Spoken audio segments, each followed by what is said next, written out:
20 feet deep. All right. Go ahead and call this meeting in order. First item is roll call. Alderman Arnold. Here. Alderman Bray. Here. Alderman Cleaver. Here. Knox. Here. Alderman Mills. Here. Alderman Skinner. Here. There is a quorum. Next item be an invocation led by Pastor Mike Cassidy of Faith United Methodist Church, followed by a pledge of allegiance for Alderman Skinner. Let's pray. Gracious God, we thank you for this opportunity to come together as we do your work, as we seek the will of the people in this community, the good will for the people of this community. I thank you for those who stepped into leadership. I thank you for those who've come today to voice opinions. Lord, and may all we say and all we do and all that we are honor you and also honor those around us. In your name we pray. Amen. Amen. I pledge allegiance to the flag of the United States of America and to the republic for which it stands, one nation, under God, indivisible, with liberty and justice for all.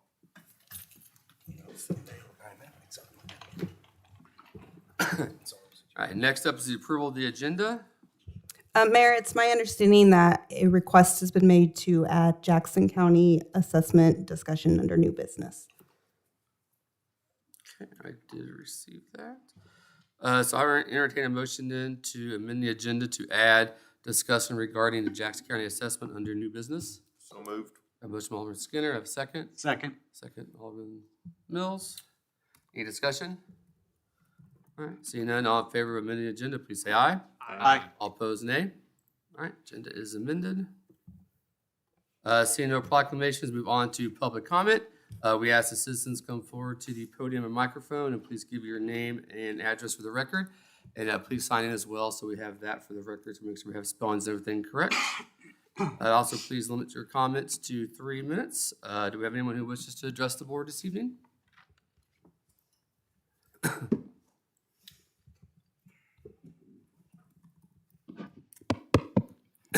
Good evening, Mayor, Board, and Mr. Arnold. I am here tonight as a concerned citizen over some of the actions Mr. Arnold has been involved in. On January 9th, Mr. Arnold made several accusations against me with no proof, as he stated himself. I have emailed Mr. Arnold asking him to give me answers on these things he had mentioned. Mr. Arnold replied with no answer to my questions, but simply that he feels it better we move on. Based on Mr. Arnold's reply or lack of, I'm under the get my tongue untied. I'm under the assumption Mr. Arnold feels it's okay to attack citizens in a public meeting, and when asked to provide answers, Mr. Arnold chooses not to reply with real answers and move on. I do feel Mr. Arnold, for me, this is unacceptable for an elected official to act in this manner. If it were not for the 5 board members voting in my favor of my nomination for the P&Z board, I would probably have filed a slander lawsuit. I want to thank the board for seeing that this was no more than a personal attack on myself, and unfortunately the staff was brought into Mr. Arnold's personal attack on me. Mr. Arnold made the comment on to how I weaponize staff.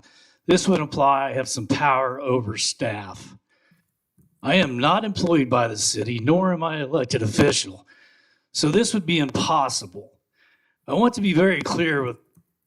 No one from the city staff has ever done anything special or out of line for me. Ms. Logan makes me fill out paperwork just like any other citizen.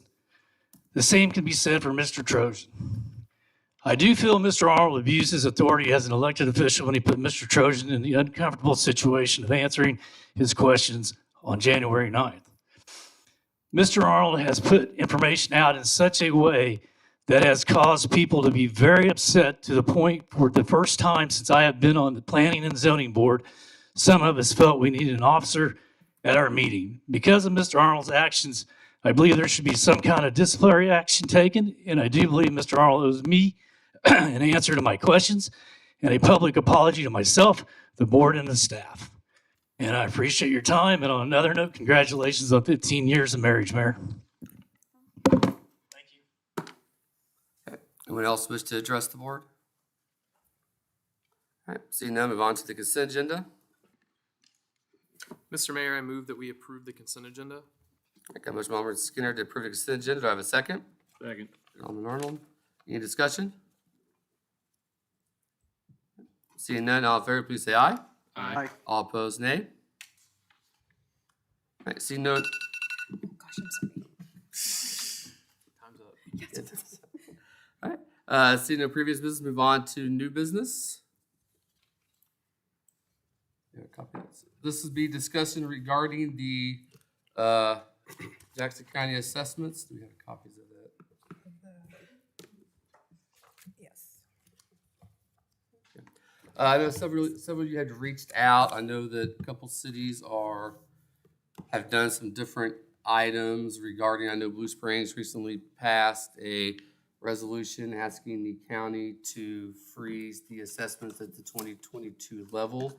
I think Blue Springs, or maybe I think Independence, I think passed a resolution.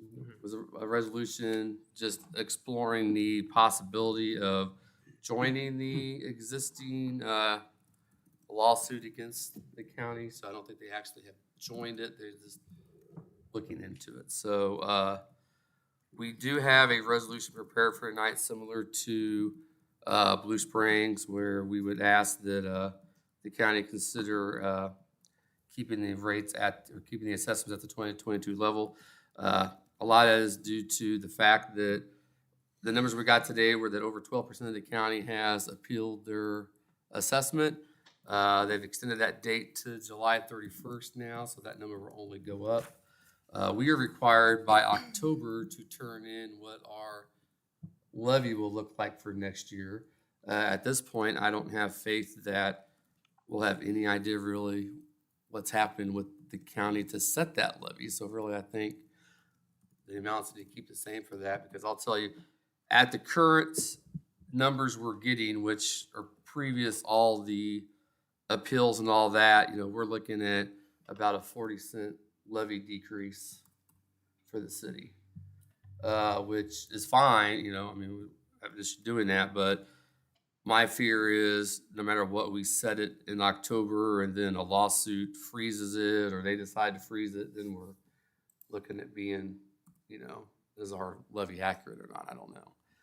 So kind of open it up for discussion and see if this is one we want to add for this evening, so we can amend the agenda to add it. Your concerns over Hancock causing a rollback of our taxes is a significant one, Yeah. especially with the legal challenges that are out there on this particular process. So Do we know, Joe, what will happen? Because my fear is, that's a substantial rollback, which I'm fine doing. But then if they come and say, okay, you're staying with 2022 levels like in December, we can't go back and change it at that point, can we? I don't believe, unfortunately, this is kind of unprecedented. The issues just keep compounding because of the lateness in which the notices were given out, which the appeals are put in. So I think there's a concern that if the levy is set and something either judicially or otherwise could happen, would hope that there would be some sort of extraordinary relief to cities, but that's not something that is found anywhere in the law, and nothing that could be promised.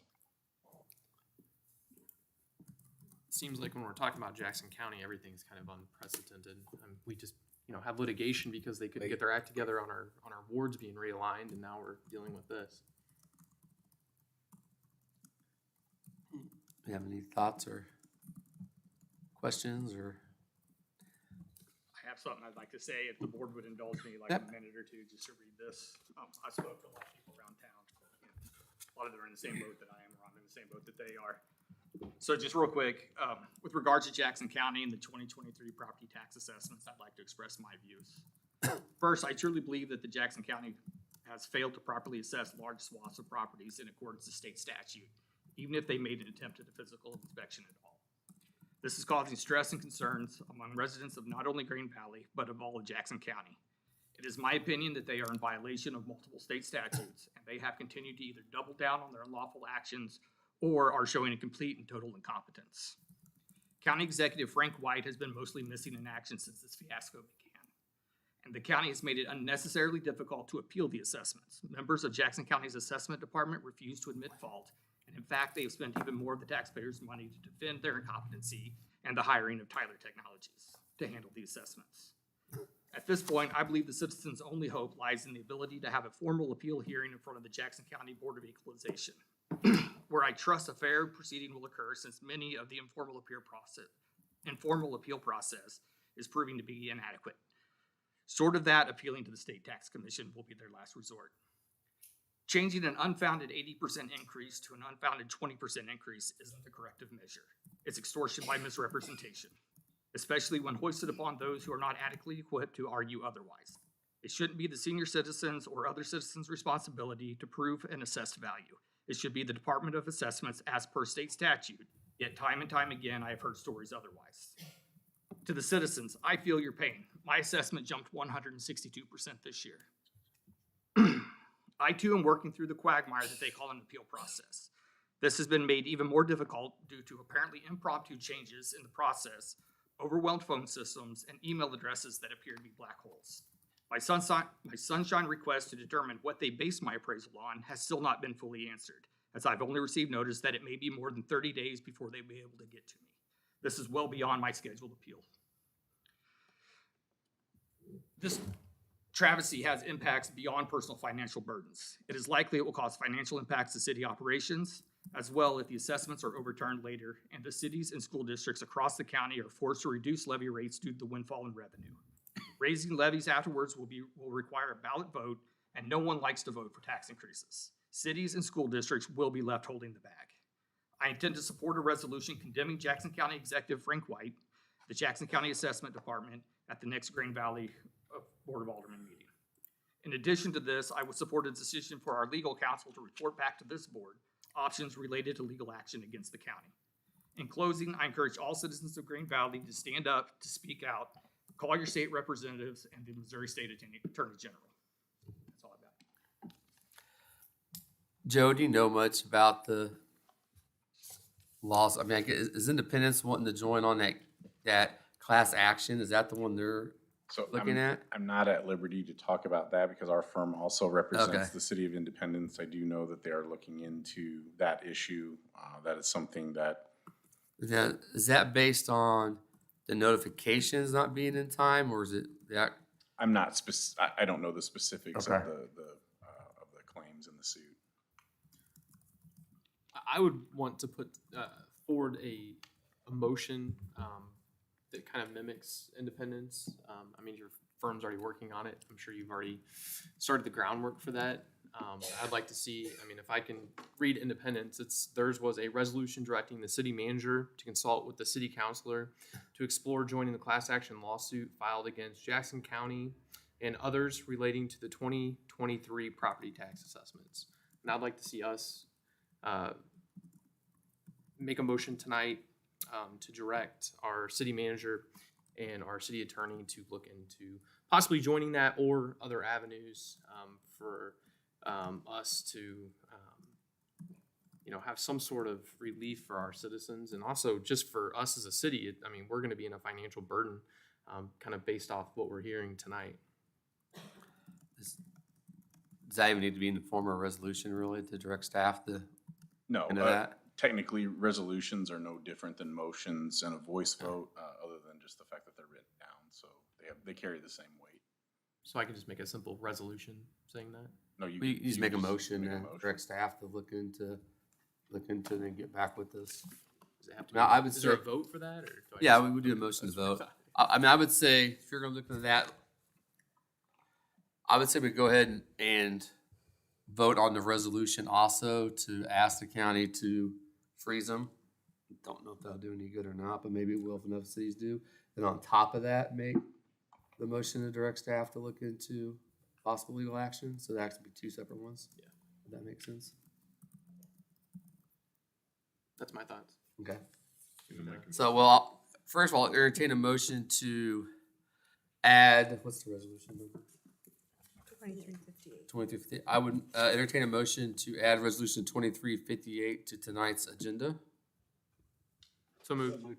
Okay. Skinner, second Alderman Mills. Okay. All in favor of amending the agenda to add the resolution 2358, please say, or any discussion? All right, all in favor, please say aye. Aye. All opposed, nay. Make a motion to direct staff. Make a motion to direct staff, the city manager, our city attorney, to explore joining the class action lawsuit that has already been filed by Jackson County, and also any other legal remedies to protect our citizens and the city. Okay, got a motion by Alderman Skinner. Second Alderman Bray. Any discussion on that one? All right, seeing none, all in favor, please say aye. Aye. All opposed, nay. All right, that's done. That is it for new business then. Seeing no presentations or public hearings, we'll move on to resolutions. First resolution is R 23-55, a resolution by the Board of Aldermen of the City of Grand Valley appointing Mike McCurdy to the Grand Valley Parks and Recreation Board for a 3-year term. Mayor, I move that we approve Resolution 2355. I got a motion by Alderman Arnold to approve resolution 2355. Do I have a second? Second. Second Alderman Bray. Any discussion? Mayor and members of the board, this is just a standard appointment to keep up the park board and fill a vacant seat. Anyone have any questions or discussion? Seeing none, all in favor, please say aye. Aye. All opposed, nay. 6-0. Next up, we have resolution R 23-56, a resolution by the Board of Aldermen of the City of Grand Valley authorizing the city administrator to execute task agreement number 2023-2 with Crawford, Murphy, and Tilly for a design update of the downtown improvements phase 2B Front Street to all provisions including the on-call professional engineering services agreements. Mr. Mayor, I move that we approve resolution R 23-56. Okay, I have a motion by Alderman Bray to approve resolution R 23-56. Do I have a second? Second. Skinner. Any discussion? Mayor and members of the board, this is a resolution to update a design that was previously completed for downtown improvements. I'll let Mr. Trozen add on to that if he'd like, and you can ask him any questions. Sure. So this would basically deal with Phase 2B, which is the Front Street plan. They were originally done and completed in 2011. What we wanted to do was bring our on-call engineering services on board to take a look at those previous plans, bring them up to date with current standards. This was in the 2023 budget to do this engineering design, and staff recommends approval. Oh, Have Julie any Jensen is here in the audience from CMT in case there are any questions. Okay. Do we have any questions or discussion? All right. Seeing none, all in favor, please say aye. Aye. All opposed, nay. 6-0. Next up is resolution R 23-57, a resolution by the Board of Aldermen of the City of Grand Valley authorizing the city administrator to execute task agreement number 2023-3 for Crawford, Murphy, and Tilly for design of intersection improvements at Buckner, Tarzany Road, and Duncan Road, subject to all provisions included in the on-call professional engineering services agreements. Mayor, I move that we approve resolution number R 23-57. Yep. A motion by Alderman Cleaver to approve resolution R 23-57. Do I have a second? Second. Alderman Knox. Any discussion? Mayor and members of the board, this is an opportunity to potentially partner with MoDOT, looking at some designs for improvements at Buckner, Tarzany Road, and Duncan Road. And I think there's probably more Mr. Trozen would like to add to that as well. Mayor and members of the board, what we're asking our on-call engineer CMT to do is look at two possible options. One is to leave the existing traffic light, but also add turning lanes to that intersection. The other option is to look at a roundabout design. We're going to evaluate both options, see which one's the best. The MoDOT, Missouri Department of Transportation, has a 50-50 grant program. Some funds could be identified in 2025 for the design on whichever option we move forward with. Will those turn lanes be all four directions or just on?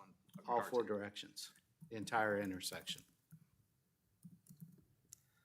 Yeah, I know you hear roundabout, you're kind of like, but the more you, That's- the more you think, the more you think about it though, I mean, kind I of love roundabouts. it kind of almost makes sense there. The faster you go, the funner they are. Well, because they actually it would take up less space than what adding turn lanes all the way around would, and you actually automatically eliminate $250,000 from not having a signal. And I think what we're finding now as we put the traffic cameras out there is that people are running those red lights on a regular basis. So does it do us any good to keep a signal up? People just want to keep running it. You have a roundabout there. I mean, it's going to keep traffic moving, and it's, people aren't going to have a red light to run. You've obviously never taken a semi through a roundabout. Well, right now people that live there right now, the semis are getting stuck a couple times a week in that intersection. I'm hearing because they come down there and can't make that turn off of Duncan on the Butner-Tarzany with the way the cars stack up there. So, Would the roundabout be a single lane or a dual Well, lane? it'll probably be up to the design team to yeah, come up with that solution. I don't know if Julie's looked at anything. I hate to put her on the spot, but I that'll know. be a part of the design. Naturally, the No. traffic counts, naturally, the type of vehicles that use that intersection will be taken into place, so, I'm pretty sure MoDOT prefers roundabout options, right? I mean, that's kind of their thing. typically they look at that, Yeah. from a funding level. Julie Jensen, CDD. And I know we talked about, with Dick, making it large enough, taking enough land right now to allow for 2 lanes in the future, if needed. Yeah, I mean, I lived in Columbia, Missouri for 8 years, and it's like roundabout central. There's definitely pros and cons. That's why I was looking at you. So I mean, you'll do design on both options, so Well, we'll do the preliminary on both options, and then we'll come yeah, and figure out. get that approved. I mean, regardless, I think everyone agrees that improvements need to be Some done to things that done. intersection. So, whatever we come up with, but we'll be It's better than than what's what we there have. now. Yeah, absolutely. So, all right, thank you. So, else have any other questions or discussion? All right, seeing none, all in favor, please say aye. I All opposed, nay. All right. All right, next up, we have Resolution R23-58, a resolution encouraging the Jackson County Executive to maintain assessed valuations for real property in Jackson County at their 2022 levels for calendar year 2023. Mr. Mayor, I move that we accept resolution R23-58. I have a motion by Alderman Knox to approve Resolution R23-58. Do I have a second? Second. Second, Alderman Mills. Any discussion?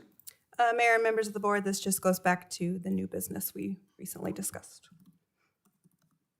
Any discussion, questions? All right, seeing none, all in favor, please say aye. Aye. All opposed, nay. 6-0.